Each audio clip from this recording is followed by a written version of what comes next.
From the shores of Malibu where the waves are pumping, to the Great Wall of China and back to the streets of Sao Paulo, Brazil, where the UFC is coming. We are live. This is It's Time Radio, the show where we talk about what you think about but maybe you're afraid to voice. Do not worry, we will voice it for you. We talk about everything on its time. Sports, UFC, politics, entertainment, sex, drugs, rock and roll, you name it.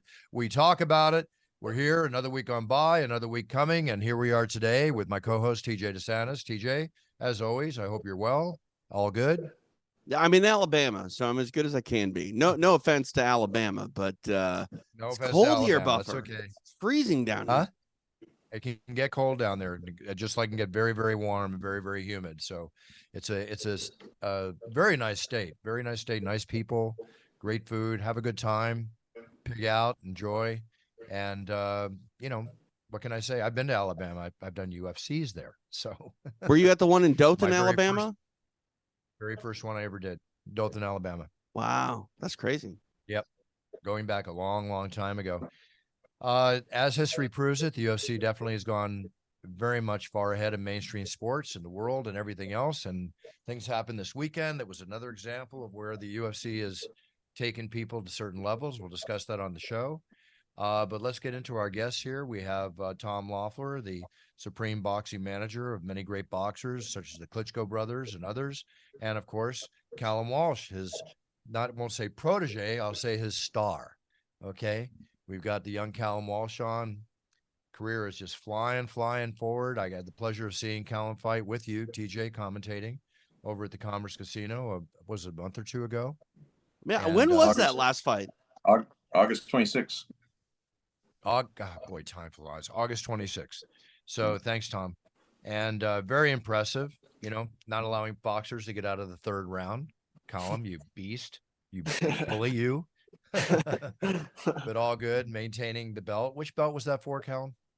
The WBC US silver title. I think it's the one that's right above his right shoulder right now. Yeah. Right there. Yep. There we go. Yeah, let me see that again. I don't see him. Oh yeah. Okay, very cool. So anyway, listen, Callum's got a big fight coming on in New York right before the big New York UFC. We promoted it before, but I want to promote it again because if you've not seen Callum Walsh fight, box, you need to witness this young man and the skills that he has and the devastating knockout power that he has and the calmness with which he fights, which I love in any fighter that I see. Callum, your opponent for this upcoming fight, what's his name and what's his pedigree of record? I know he has one loss. He's 13-1. I can't remember his name. I haven't watched much about him, to be honest. I don't really look at my opponents. I just I trust my team. I trust Freddie Roach. I know he's going to have a good game plan for me, and I'm going to go in there and just figure it out. See, I don't really like to watch my opponents. I like to just go in there and just do the job. I know what I can do, and I trust my team. So I feel like we'll just go in, and I have a lot of experience. So once I get in there, I'll figure it out. You know what? Don't stop the wheel that's working, whatever that term is. If it works for you, it works for you. I mean, a lot of people want to study fights. A lot of the greatest boxers in the world and MMA fighters in the world study video footage of their opponents. But again, many don't. And I'll say it again. If that's what works for you, that's what works for you. That's how I've always fought. Coming up in the amateurs, you just don't know who you're going to fight. You just show up and you can fight anybody. So I'm prepared good. I've done a lot of sparring. I've done a lot of rounds. So I'm ready for anything. Obviously, Callum, you're proving that. Over and over and over again. Tom, his opponent, you tell us.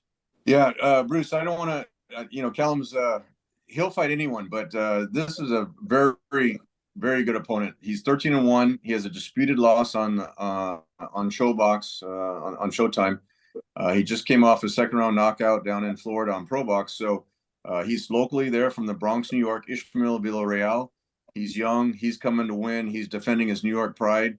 So even though Callum, isn't really focused on who he's fighting in particular, this will be a great show. With only 8 fights for Callum to headline the theater at Madison Square Garden is a big statement, and it shows the excitement that the fans have, but also the momentum that he's gained on UFC Fight Pass. Is this the first time you fought at Madison Square Garden, Callum?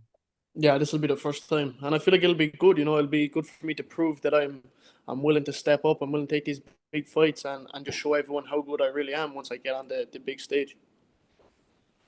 Well, at the same time too, I remember back when I walked out at Madison Square Garden for the UFC, and out of all the places I've been all over the world and all the experience I've had in the 20 years or give or take that I'd already been announcing the UFC in all these different countries, there was nothing like walking out of Madison Square Garden.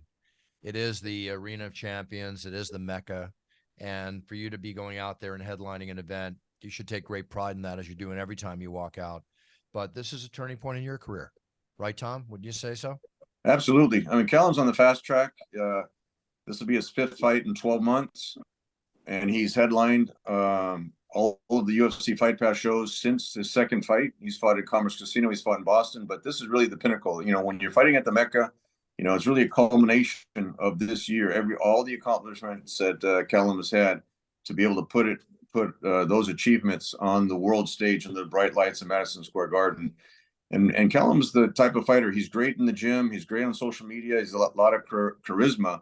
But if you don't shine when the lights are shining the brightest, your career falls flat, and that's when Callum excels. So we're really excited about November 9th at the theater, live on UFC Fight Pass. Hey, I'm curious, real quick, Tom, if you don't mind me asking, why? I know you guys don't pick and choose, guys. I mean, you try to find the toughest opponent that is willing to fight Callum, and that's difficult more often than not. But to go to Madison Square Garden and fight a guy that is, competitive. You mentioned his credentials, great accolades, solid record.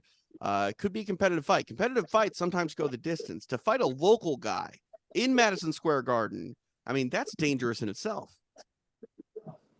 It's dangerous, but those are the type of challenges that Callum wants and that Freddie's looking for. And if Callum's as good as we're saying that he is, that those are the challenges that he's going to do. And you don't see, like you said, you don't see a rising star like Callum. I think he's the fastest rising star in boxing, but you really don't see a rising star like Callum going into someone else's hometown to fight. But Villarreal's going to sell a lot of tickets there locally to his fans. We got some other great matchups on the show, also against local fighters. And TJ, you've seen Callum fight every time on UFC Fight Pass, and he really backs up everything that he says. All the confidence that he has, he really backs it up in the ring. Well, I have to agree with that. It's like, I don't know whether there's a home field advantage at this stage in Madison Square Garden, but obviously he'll have a lot of his local fans there. But I don't think it really matters to Callum. I mean, when it comes to one-on-one boxing, granted, Callum, to be in your hometown, I could just see people going out of their minds. We'll see what happens at Madison Square Garden, but I'm going to guess that doesn't affect you one way or the other.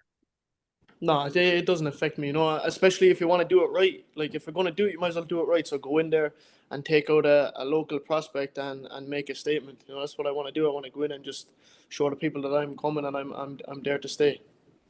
Very cool. I wish you all the best on this, Callum. It's going to be great. I told you if I can make it over, I will try to make it over. I've got an appearance that night, but that's not to worry about the public. I would love to be there to cheer you on. Tom, you want to throw the the heavy figure at me? Maybe I'll just cancel out the UFC and I'll be there for you. Well, Callum's going to have a lot of his own fans there. A lot of the Irish are coming over from Ireland, from locally.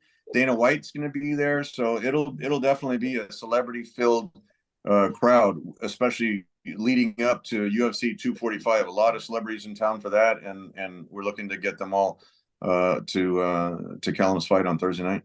Very cool. Very cool. Well, I hope to be there too. But Callum, got to practice that for when I possibly announce it. Yeah. Oh, you don't have any nickname, do you, Callum? Oh, he's a king. Yeah. King. Oh, King. Okay, excuse me. Appropriate. I should have known that. Pardon me. Hey, I'm curious, guys. When does the King get to come home and fight? Is there any plans to bring Callum back to Ireland? Back to Ireland. I was just meeting with Dana on Friday of last week in UFC headquarters, and that's definitely on the radar screen. But if we're going to go back to Ireland, or if Callum's going back to Ireland, we want to bring him back there in a big fight. So probably in a championship fight, a world championship fight, is when he'll fight out there. But I know Callum wants to go home and fight in front of his hometown fans, and we'll do a big splash out there for sure. That's awesome. That's going to be amazing when that happens. Now, Yeah. let's talk about another thing here. You know, we talk about home field advantage, home ring advantage, whatever the term for the advantage in boxing is. We were all witness to an event that happened this weekend. I want to go into this because since you're both so adept at boxing, as TJ and I consider ourselves adept at it too, with the years of fandom and my years of working in boxing. But an event happened this weekend with the Francis Ngannou Tyson Fury match in Saudi Arabia, and I have to say, and I think, Tom, you'll appreciate this just as much as I do with all the years that we've worked in the sport of boxing.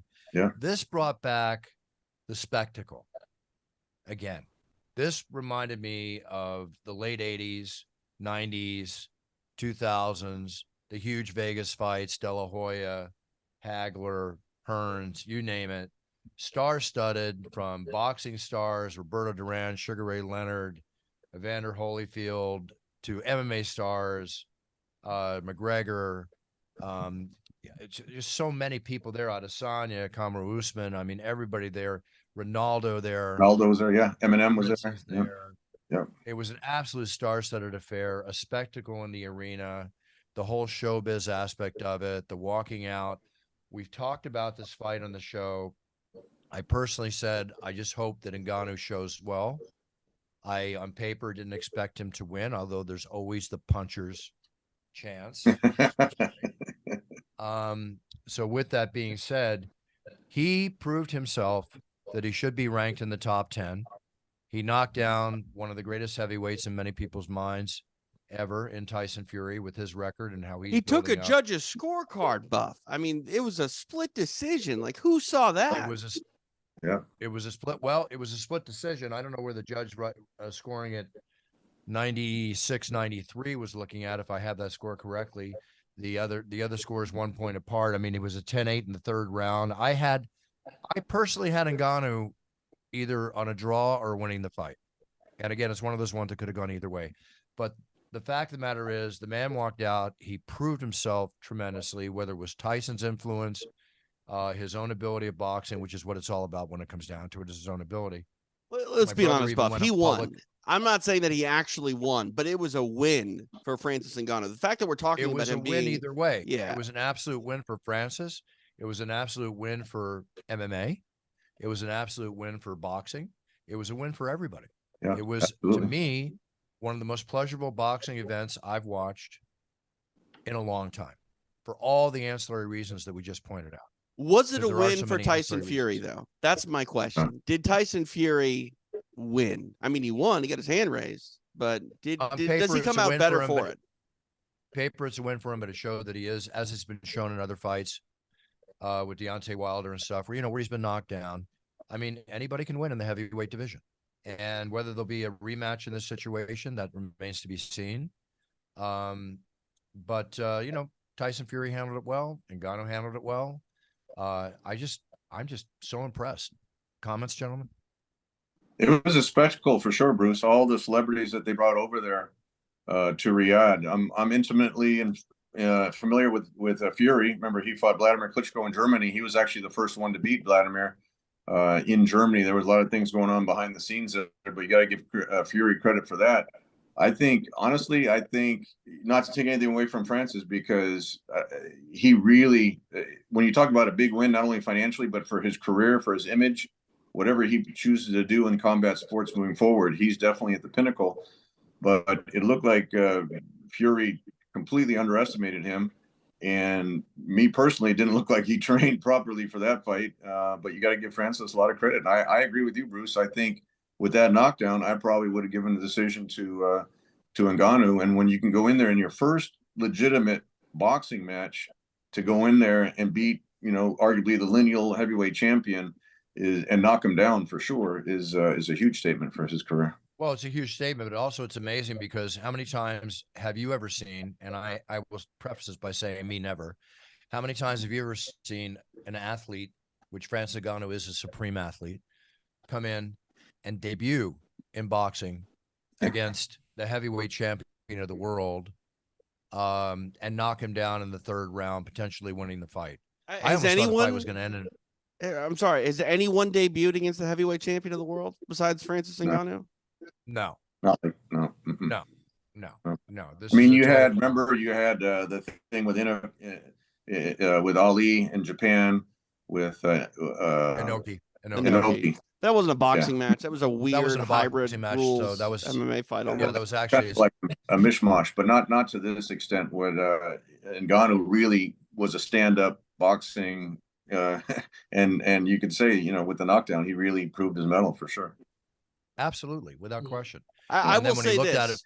at Just real quick, if they were to fight MMA, I think Francis Ngannou knocks out Tyson Fury. When you factor in the idea of kickboxing, more often than not, when we talk about these fantasy matchups and an MMA guy fighting a boxer, I think that the ground aspect of fighting changes the fight. But I honestly think that if Ngannou could follow him to the floor and start hitting him, dude, that's a knockout. The fight's over. Yeah, if it was MMA, he Yeah, would have finished. without question, he would have finished him. He was out on the floor, you know, pretty much. But I don't honestly. At this point now, it's up for question. I think what we're going to see in Ngannou is, aside from the fact he's got 10 million plus guaranteed and pay-per-view points with the PFL, which would be a handsome payday. But I'm going to guesstimate, and Tom, you can add to this, that he probably pulled down a $10 to $20 million paycheck Saturday when all is said and done. He's going to be looking at boxing again. You know, well, I'm think curious. that's You gonna be guys his are next all bout. businessmen in the fight game. You know, there was some talk about Francis maybe just not being a draw in mixed martial arts and combat sports as a whole. Obviously, this was different. How big of a He's a draw draw is now. Francis moving forward now? I mean, he's got to be huge, he's a right? draw now. He just became an instantaneous superstar internationally in Well, boxing and MMA world. Right. So absolutely, without question. Yeah. I agree 100%. He can insert himself into any one of those. Anthony Joshua, Deontay Wilder. Those are all huge pay-per-view fights that with that showing against Tyson Fury, he can fight any one of those guys, and it'll be a big event. And we will see if he's going to be ranked in the top 10, which he absolutely deserves. I got a feeling. Go ahead. No, I was just going to say Mauricio Suleiman from the WBC said that he's going to rate him in the top 10 at WBC. Good. For sure. Okay. That showing. All right. He's going to deserves it. box moving forward, right? Like, I know he's got that PFL deal, but I feel like even with the PFL and pay-per-view points and all that stuff, I mean, I question what the PFL would do in that pay-per-view market. I think it's a tough road to hoe, especially when you've really never been there before. But I got a feeling, whether it's Anthony Joshua, whether it's Tyson Fury again, Francis Ngannou is probably going to be a boxer for the next little while. Yeah, well, the PFL probably in his contract, they got a piece of the action anyway, so they'll be fine. No, sure. I'll I'm not venture worried to about the guess. PFL. I just don't think that we're going to see Francis put on 4-ounce gloves anytime soon. No, I don't think so either. There's no reason to, unless it's an opponent like John Jones or Stipe Miocic, which will not happen because, in my opinion, there's no reason for the UFC to co-promote with the PFL and bring the PFL up to the UFC level as a result. And I'm sure you would agree with me on that, Tom. Yeah, I agree with that. I agree with that, and I think with what he accomplished, definitely. And don't forget this: the way he looked against Fury in his very first fight. Imagine what he can learn from those 10 rounds with Fury, doing more boxing training, and then going into a second boxing match. You could see, probably a vast improvement as well. Say it's Without a doubt, Joshua. it's Would you guys favor Ngannou against Anthony Joshua? Yeah, I would definitely. I would. Andy Joshua, since he got knocked out, he's not the same fighter. He's afraid to commit, and he has been knocked out. And I think Ngannou had too much power once he lands. Yeah, Yeah, I agree. I would. Hey, Callum, I just realized something. You need a bottle of Puncher's Chance on the wall up there. That's what we were. Yeah, that's what I'm waiting for. Maybe Yeah. it's sponsorship money to make it happen, but we'll figure that out. I can't do that because you already got one bourbon up there. With all respect to Dana and Howlerhead. I mean, Maybe I can get one bottle. he's got flavored whiskey, Buff. That's the official flavored whiskey of Callum Walsh. We It's need still official considered a bourbon. unflavored. Yeah, but I'm trying with to all- find a with all loophole here, respect to- Buffer. with all Come res- on now. With all respect to Dana, I'll stay in my lane. I'll definitely make sure Callum has plenty to drink, but I'll stay in my lane. He's a Howlerhead representative, and he should stay such, of course. I'm sure Dana takes amazing care of him. I mean, let's be Without a honest. doubt. Callum's always got more than a puncher's chance. I'm just saying. Absolutely. Well, he's already proven that, definitely. Okay, so I think, well, it stands to reason. We'll see what's happening with Ngannou. This weekend, we've got a UFC in Brazil. Good, solid card. Derek Lewis, always a pleasure to watch, always a crack up. against Almeida, which is a very tough fighter. That'll be a heavyweight bout. Somebody's definitely going down in that fight. And then there's 14 fights coming up. It's a lot of good fighters all the way through. I won't go through the names, but a solid card. And ESPN Plus, I will be in Brazil, in Sao Paulo, Brazil on Saturday. So tune in. I'll see you from the Octagon. You know what, Tom? I used to be able to fly direct to Sao Paulo. Now it's just torture. It's wow. just, You have to change to Miami, or where do you have to change? got to change in Miami. You know, the 5-6 hour flight down there, leave in the morning on Thursday to get there by 6 in the morning on Friday to do the show on Sunday, to hop a plane at 10 in the morning on Sunday and get back here Sunday night. It's what we call in the business a grinder. Okay. I'm surprised you're even going home, Buff. I figured you maybe just go to New York right from Brazil. No. I got too much going on here. I can't be heading out. I want to get back and have 4 days in LA. But you get to see the Brazilian women down there, so. Well, they're always there. It's always a thing. You know what, Tom? When I get there, it's Sao Paulo. We already got the list. Do not walk with your phone out. Do not wear jewelry. Do not leave drinks open. Do not take Ubers. Do not do this. Do not. You know what? Okay, fine. I will just stay in the hotel. Okay. I got one day to get there. I'll probably be just kicking it all day long, get a good workout in, work on my fight cards, and then get ready for the fight and go do the fight. Let's be honest, Tom. When you say, "Oh, Bruce, you get to see the Brazilian women," really, it's the Brazilian women get to see Bruce Buffer. There you go. And drink some Puncher's Chance. Yeah, there we go. Well, I won't be able to carry Puncher's Chance down there, although we will be releasing it in Brazil. Nice. Hey, everybody can see me. I'm in the Octagon. I'm in full view. So, but it's not about me. It's about the fighters, right, Callum? It's not about the announcer. It's about the fighters. Speaking of which, after the Ngannou fight on Saturday, there was tweets or X's or posts or whatever.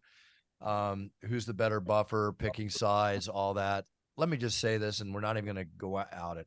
Michael Buffer is the greatest legendary announcer of all time. Michael does boxing. I do MMA. We're very different in our styles.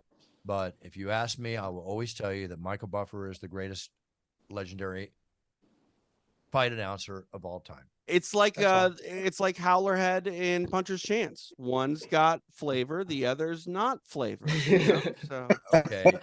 All right. We'll leave it at that. We'll leave it at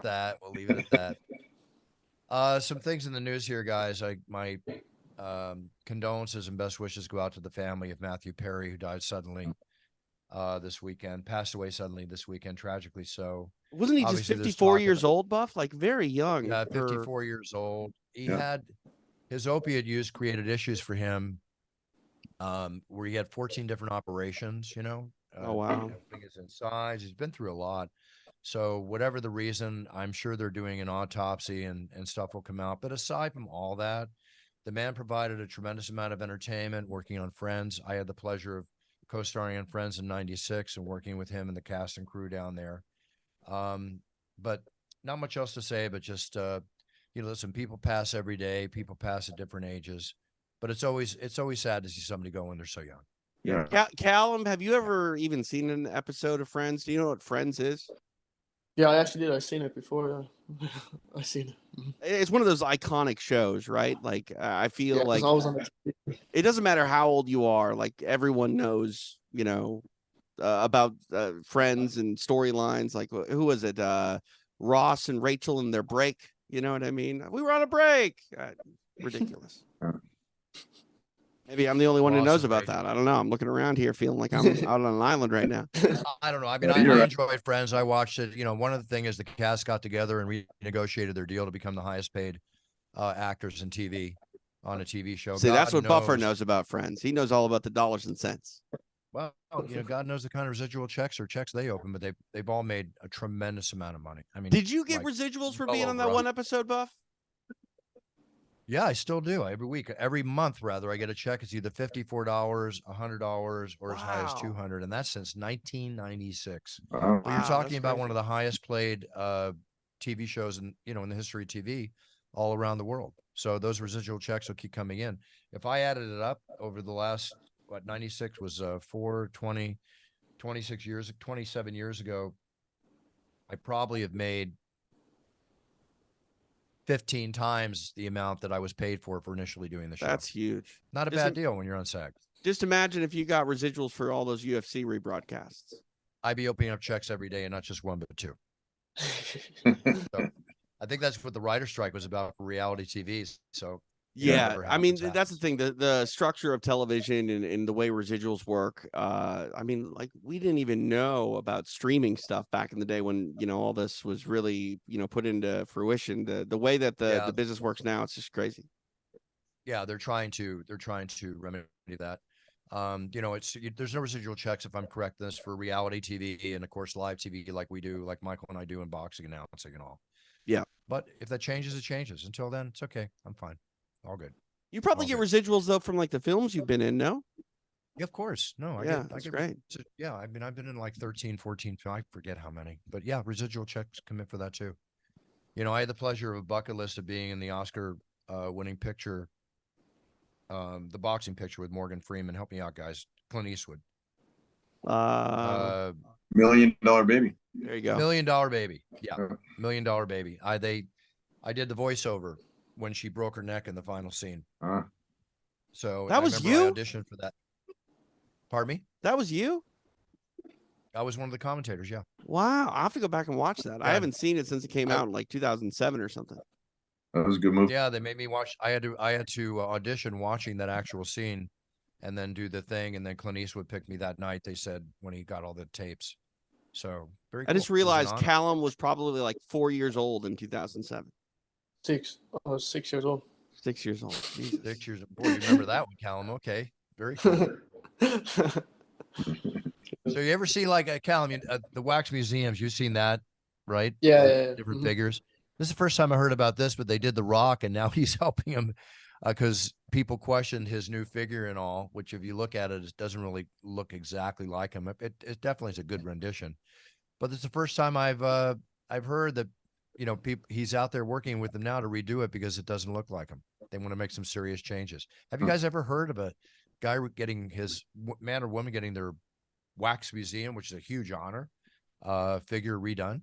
I have haven't, to but help. I mean, you know this better than anybody, Buff. You've got a bobblehead of yourself made. Like very every so often you come across these figures where it's just like, wait, this is supposed to be who now?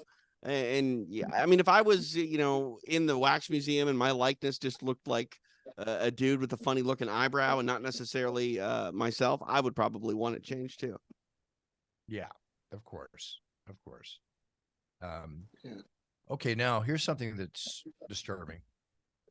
Adam Johnson was slashed by a blade during a hockey game. Did you guys hear about this? Oh, I heard about that. Yeah, he Yeah. died from.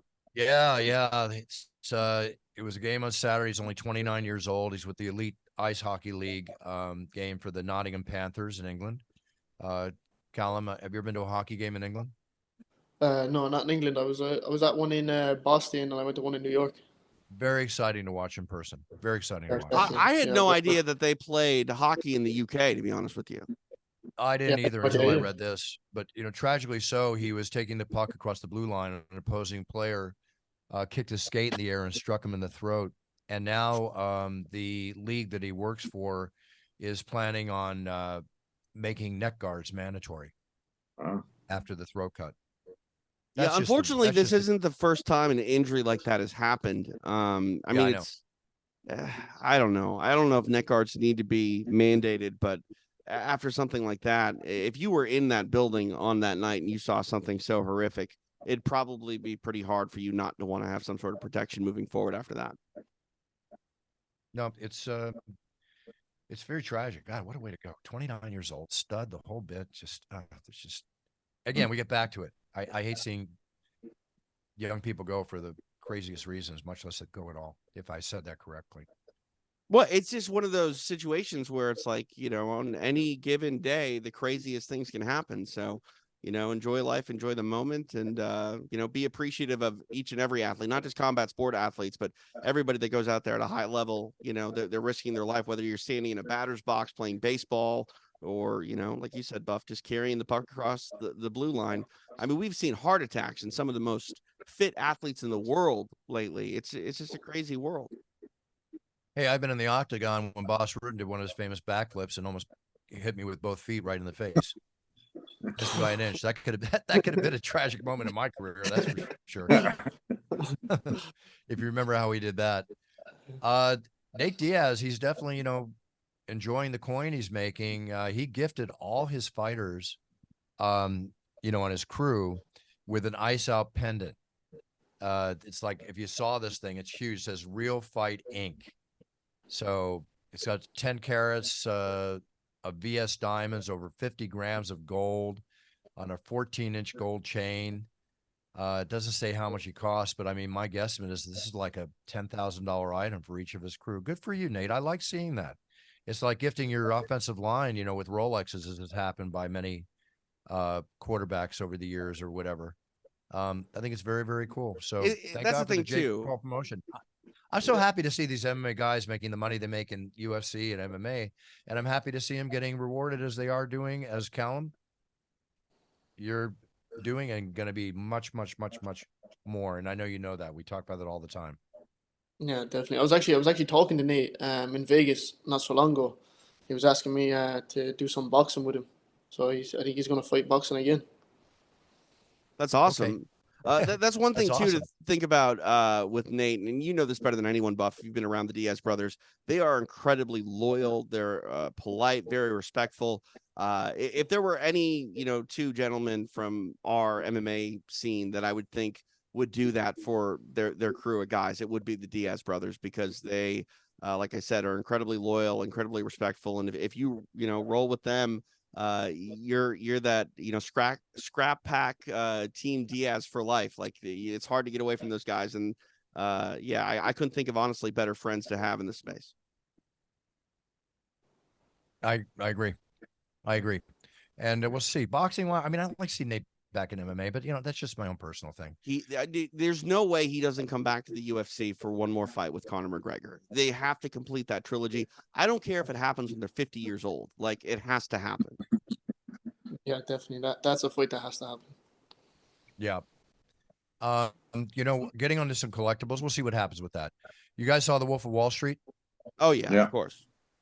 Remember the Lamborghini that got all busted up that he drove when he was on Oh yeah, Quaaludes. Quaaludes, and yeah, they're actually auctioning off that car as is, damaged. I mean, of course they should. I mean, it would be silly to fix it. It's supposed to be like it's a game used, movie filmed prop, right? Like, you're not going to try to drive that thing around. You're going to put it in a showroom and be like, yeah, that's the one for the Wolf of Wall Street. That's what's going to happen. It's, you know, one of 658 produced in the 25th anniversary of the lineup. But estimated $1.5 to $2 million as film condition. Why? I just want to know who the guy was that had to wreck that for the film, like busted up, because in good faith, like, such a beautiful automobile, and you're going to go out there and destroy it for a film. Like, I don't know. I guarantee it wasn't like slammed. I mean, it's probably slammed into walls, whatever. They got sledgehammers and did whatever they did. Oh yeah, but still, like, Bruce, if you're standing in front of a pristine Lamborghini and I give you a sledgehammer, how long are you going to walk around that car before you actually take the first swing? You're going to be like, am I really going to do this? I know. You know, Michael Jackson's Pepsi ad jacket, you know, he had so many different jackets. That's up for auction too. Michael Jackson material goes for a lot. There's no question. I just feel uncomfortable so about that stuff. I mean, I don't know. Well, for various reasons we don't need to go into, but I'm sure you would. But would you spend $500,000 for that jacket? I won't spend $5 for that jacket, but that's just me. Okay, well, there you go. That's what they expected to go, $250 million to $500,000. Crazy. I love these kind of stories. There was a painting valued at $15,000 that a person bought, and it was valued 2 years ago, right? But they did a little more research on it. It turns out to be a Rembrandt painting. Wow. And now they estimate that it's going to sell for basically about $18 million at auction. Yeah, Wow. I was just going to say that's absolutely nuts. Hey, Callum, I'm curious. Is there anything that you invest your money in collectibles wise? Like, is there anything that floats your interest and you want to have a whole bunch of before your career's over?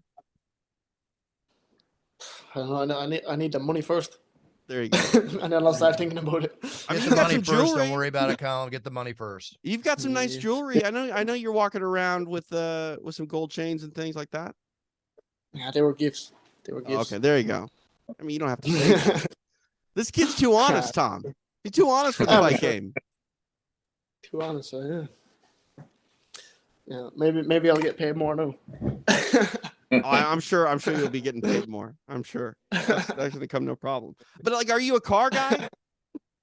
Yeah, no, I like cars. Yeah, I've always liked cars. Yeah, He got a new truck. yeah I just Yeah, I got a new saw truck that. actually. I saw Good. that. You should be. You should be enjoying the fruits of your labor, Callum. Yeah, definitely. Yeah, maybe I'm enjoying it too much, and that's why I have no money. Well, that's You're young. something It'll to talk come. about. Talk with your manager. With Tom, just add another couple zeros on this man's paycheck. Okay, I know he's We going to gotta get there eventually. Oh man, if we're We're doing gonna talk that, Tom, you might want to add a couple zeros to your commentators' paychecks too. Like, let's just go all out here. Well, you're doing that. You know that you're going to have to add a couple zeros to any new announcer you bring in. So all good. All right, Now gentlemen. Tom's like, why do I come on this podcast? This podcast costs me too much we're money. gonna we're gonna talk to Uncle Dana about the sponsorship situation. There we go. Listen, if we're gonna promote you, eventually we're gonna get paid for it in some way, shape, form, or another. Whether it's a free seat or seats at the show or whatever Absolutely. the case might be. It's all about business with Buffer. Business and fun, gentlemen. Ladies and gentlemen, it's all about business and fun. And if you can't have fun while you're doing business, maybe you should ask yourself what business you should be in. Right? There you go. There you go. All right, guys, let's wrap it up. Tom, what's up? Just look forward to November 9th, Thursday night, the theater at Madison Square Garden, live on UFC Fight Pass. The doors open at 7 o'clock. UFC Fight Pass starts at 8 o'clock. That's East Coast time. So 8 p.m. East Coast time, 5 p.m. here on the West Coast, live on UFC Fight Pass. Very And cool. no offense to Callum, obviously he's the main event and main attraction, but Tom, you got a bunch of other talent that have been showcased on Fight Pass on that show from the co-main event down. It's going to be a night of absolute boxing brilliance, really. No, absolutely. There's, Callum's stablemate, Gore Euritzian, is also trained by Freddie Roach. Like you mentioned, Cain Sandoval, he's fighting. All these guys are fighting local guys. So Cain Sandoval's fighting Wesley Farrar from Brooklyn. He's 17-1. That's a great fight. Umar Jambekov, who's been on Fight Pass a number of times. He also trains at Wildcard. He's fighting the French Revolution. Frederick Julan, who's 13-2. So these are all great matchups on UFC Fight Pass. Don't miss it next Thursday night. Very cool. Sounds like a hell of a show. Callum, anything you want to tell us before you go? No, just make sure you tune into the fight Thursday, November 9th, and I'll see everybody at the UFC on the Saturday night, November 11th. There you go. Double promo right there. I'll see you there too. Yeah, for sure. Yeah, absolutely. All right. Tom, let's see. No, you weren't in Saudi Arabia. You didn't go to that, did you? I didn't go out there. No, I didn't get an appearance fee to go out there. All right. Well, we'll talk to the Sheikh. We'll see what's up. There we go. No problem. TJ, your turn. I'm hanging out here in Alabama, doing the PGF, which is a Professional Grapplers Federation. As people check this out, it'll be Friday, which is an off day, but all week long, there's been a sports league, essentially putting on this grappling season in just 1 week. It's been Monday through Thursday. As people hear this, it's our off day, but we're gearing up for the playoffs, which would be tomorrow. You can watch it on pgfhome.com. If you're a fan of Brazilian Jiu-Jitsu, this is a concept unlike really any other before it. So tune in if you want to see some high-level BJJ on the mats. I'll be on the call with Brandon McCatherine, and hopefully you'll check it out. Very cool. All right, everybody. I will see you from the Octagon on Saturday from Sao Paulo, Brazil. Senores and senores, we are live. I can't wait to say it. Hear the crowd go erupt. And thank you again for It's Time Colognes remaining at the top selling category on Amazon for men's cologne. Very proud about that. And the stores, get ready because it is being released. Actually working on a new edition of it because the demand is so high. That was in a gold bottle. We got this really cool black bottle. You'll see. I don't want to talk. I'm talking about stuff before it happens. Not my nature. All right, everybody. Callum, thank you so much. Tom, always a pleasure. I will see you guys in New York, hopefully at Callum's fight. If not, I will see you at the UFC. TJ, be back next week with another edition of It's Time Radio. Thank you, everybody. Appreciate it. Everybody, thank you for tuning in. And remember, get your info, get your knowledge. So when you set your goals, you write them down, you know as much about them as possible. So when you step on that yellow brick road to your future, you perform as the best you can be, whether you're champion, number 1, number 2, number 10 or above. The bottom line is if you're performing at your best, then you're winning. And that's what we're all about on It's Time Radio. So be a role model to your sphere of influence. And I hope you all had a really fun Halloween this week. and I'll see you next week when we come back with another edition of It's Time. Thank you, Tom. Thank you, Callum. Thank you, TJ, as always. Big cheers. Buffer out.